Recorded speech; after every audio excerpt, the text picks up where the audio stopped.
So, ayun na nga no guys. Good morning! Today it's Saturday. At dahil wala ngang pasok, pinasundo ko yung pinsan ko. Ito, lagi itong nasa amin.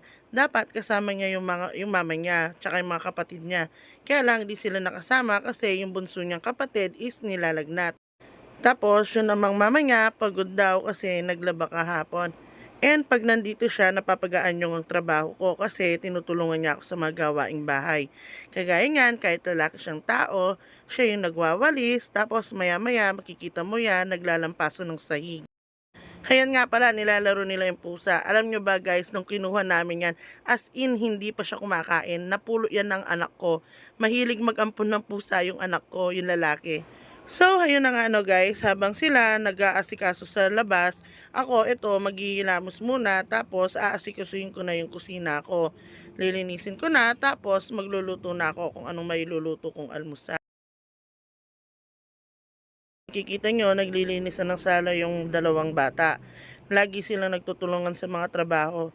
Kahit lalaki sila, sabi ko, kailangan marunong sila sa mga gawaing bahay. Di pwedeng sasabihin nila kasi lalaki sila, kaya hindi sila pwedeng trumabaho sa bahay. Hindi ganun guys, kailangan marunong sila sa bahay. And thankful din ako kasi kahit lalaki sila, mababait sila. Wala akong sakit ng ulo sa kanila kasi wala silang parehas silang bahay, eskwela lang. Tapos, lagi ko rin sinasabi sa anak ko, kailangan gayahin niya yung mga kuya niya. Gusto ko sila yung maging role model niya paglaki niya. Kasi nakikita niya yung mga kuya niya, walang gala. Lagi silang ganon. Wala silang mga bisyo. Okay sila sa pag-aaral. Yung isang pinsan ko, Dean's Lister siya sa school niya. And full scholar din siya. Kaya napaka-thankful namin kahit mahirap kami, walang problema, lahat sila gustong makatapos ng pag-aaral nila. Nakikita namin, nagsusumikap sila. Lagi rin naman namin sinasabi sa kanila, ang edukasyon ang hindi nila mananakaw sa kanila. Kaya sa panganay ko, lagi namin sinasabi, mag-aral siyang mabuti. Kasi hindi naman kami mayaman. At least, pag tumanda siya, makahanap siya ng magandang trabaho. Hindi para sa amin, kundi para sa kanya at sa magiging pamilya niya. Nandito naman guys, dumating naman yung lolo nila. Yung lolo nila, laging may pasalubong kada umuwi. Galing siyang mag-service sa tita ko sa palengke. Tapos nga guys, kasi yung kumot namin dito, tsaka mga punda, bedsheet, nagpapalit kami kada 3 araw. May kasama kami kasing toddler.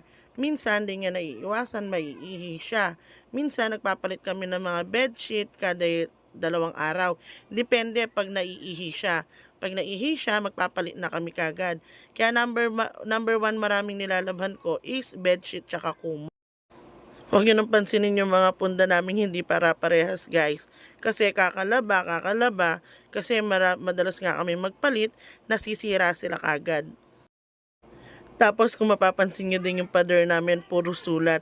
Ewan ko ba sa bunso ko, meron naman siyang mga papel, meron din siyang blackboard, pero lagi pa rin siya nagsusulat sa pader. Tapos guys, kung mapapansin nyo rin, nilalagyan kong stopper yung bedsheet namin. Ayoko kasi siyang lumulugaw-gaw.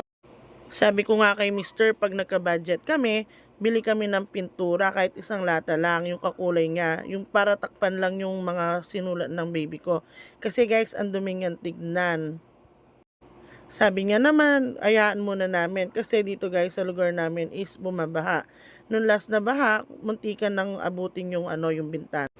Nung mailagay ko na nga yung bagong bedsheet, inumpisahan ko na rin yung mga punda namin. Pinagtatanggal ko na rin para mapalitan na rin, para malabhan ko. Kasama ko nga pala dyan guys, yung bunso kong anak. Lagi niya rin akong binabantayan. Kala niya mawawala ako lagi sa paningin niya. Tapos, tinutulungan niya din ako. Tapos nga dyan, makikita nyo, lagi nga ako ginaganyan. Lagi siyang naglalambing. Kaya madalas, hindi ako natatapos ng mabilis sa mga ginagawa ko. Kasi syempre, matatanggihan mo ba yung ganyan na lambing sa baby mo? Gusto niya, lagi kong amoyin yung kilikili niya. Sasabihin niya, amoy sinigang na maasim. At nung matapos nga ako sa kwarto, tinawag na ako ni Mister para mamalengke.